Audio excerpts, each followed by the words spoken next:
एक बार ऋषि मुनियों की सभा हुई। उस सभा में डिसाइड नहीं कर पा रहे थे कि भगवान कौन। तो ऋषि मुनियों की सभा में डिसीजन लेना था कि भगवान कौन है। ऋषि मुनि जानते हैं, लेकिन फिर भी समाज की शिक्षा के लिए इस प्रकार उन्होंने प्रसंग उठाया। तो सभी ऋषि मुनि बैठे, भगवान कौन है कैसे पता करेंगे। तो भृगु मुनि, उन्होंने कहा ठीक है, मैं रिस्पॉन्सिबिलिटी लेता हूं पता करने की, मैं एक्सपेरिमेंट करूंगा।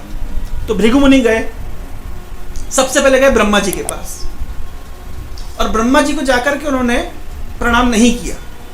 भृगु मुनि ब्रह्मा जी के पुत्र हैं, तो जब पिता के पास जाते हैं तो क्या करना चाहिए, प्रणाम करना चाहिए। लेकिन ब्रह्मा जी को भृगु मुनि ने प्रणाम नहीं किया। ब्रह्मा जी को गुस्सा आ गया, नालायक, बोले नहीं, मन ही मन सोचने लगे, लेकिन उनकी गुस्सा आंखों में दिख गया। मतलब इतने बड़े हो गए कि हमको प्रणाम भी नहीं करोगे अब। और भृगु मुनि ने नोट कर लिया रिपोर्ट कार्ड में, हाँ भैया ब्रह्मा जी को गुस्सा आया। और कैसा गुस्सा आया, बोले नहीं, लेकिन मन ही मन पी गए गुस्सा। जैसे मान लीजिए कोई नलायक संतान उत्पन्न हो गई है, मतलब नलायक संतान नलायक है, तो किसको बोले, तो अपनी दांत से अपनी जीभ दबाएंगे तो किसको दोष देंगे। तो ब्रह्मा जी ने भी ये सोचा, हमने संस्कार नहीं दिए, हम ये इतना दुनियादारी के मैनेजमेंट में लगे रहे कि भृगु को संस्कार नहीं दे पाए, इसलिए नलायक हो गया है, इसके संस्कार बिगड़ गए हैं, तो किसको दोष दे। तो उन्होंने गुस्सा पी गए, लेकिन आंखों में दिख गया। तो भृगु मुनि ने नोट कर लिया कि ब्रह्मा जी को गुस्सा आया, पिताजी गुस्सा हो गए। अच्छा, अब गए शिव जी के पास। तो शिव जी क्या लगते हैं भृगु मुनि के भाई लगते हैं, क्योंकि शिव जी की उत्पत्ति रुद्र की उत्पत्ति ब्रह्मा से होती है। जब भाई लगते हैं तो भाई के साथ तो प्रेम का विनिमय करना चाहिए। तो जैसे ही भृगु मुनि को शिव जी ने देखा तो आसन से उठ के खड़े हुए कि मेरे भाई आए हैं, चलो गले मिलेंगे। और गले मिलने के लिए गए तो भृगु, अरे दूर दूर हो जाओ, दूर हो जाओ, क्या हाल बना रखा है तुम्हारा, ऐसे जटाजूट बांधी हुई है, सांप पहना हुआ है, भस्म लगाते हो, न नहाते हो न धोते हो, दूर रहो, छी। आ गए छूने के लिए। तो ब्रह्मा जी को मुंह से कुछ नहीं बोला और प्रणाम नहीं किया। शिव जी को तो प्रैक्टिकली मतलब मुंह से गाली दी।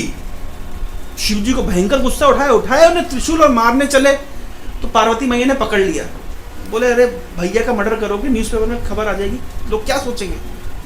रिपोर्ट कार्ड में नोट हो गया कि शिव जी को भारी गुस्सा आया और त्रिशूल लेके चल दिया। अब ब्रह्मा जी को प्रणाम नहीं किया था, शिव जी को मुंह से गाली दी। और विष्णु जी के पास गए तो सीधे छाती पे पैर मार दिया। नलायक, सोते रहते जब देखो तब, कोई काम धंधा नहीं है। और जैसे विष्णु जी को छाती पे पैर मारा, तुरंत भगवान विष्णु उठ के, अरे बोले भृगु मुनि आप आए हैं, पता नहीं था, पहले आए होते तो व्यवस्था करके रखते, आसन लगा के रखते आपके लिए। और भृगु मुनि का पैर पकड़ लिया भगवान ने और पैर दबा के बोलने, कहीं आपको चोट तो नहीं आ गई मेरी कठोर छाती से। भृगु मुनि इतना सुनते ही बस आंखों से पानी गिरने लगा उनका, बोले इनको कहते भगवान। क्रोध तो छोड़िए, उल्टा भगवान भृगु मुनि के चरण पकड़ करके कह रहे कि मेरी छाती इतनी कठोर है कि आपके इस कोमल चरण को कोई ठेस नहीं पहुंचे। तो भृगु मुनि ने पास कर दिया, बोले ऋषियों की सभा में जाके अनाउंस कर दिया भगवान ये है, क्लियर हो गया। तो भृगु मुनि के चिन्ह को भगवान ने धारण करके रखा है मेडल के रूप में। ये मेडल क्या बताता है, जैसे पुलिस वालों के स्टार होते हैं, इससे पता चलता है कि ये पुलिस वाला कौन सी रैंक का पुलिस है। उसी तरीके से भगवान ने भृगु मुनि का चरण चिन्ह को धारण करके रखा है, बताने के लिए कि जिसकी छाती पे भृगु का चरण है वो कौन है, वो भगवान है।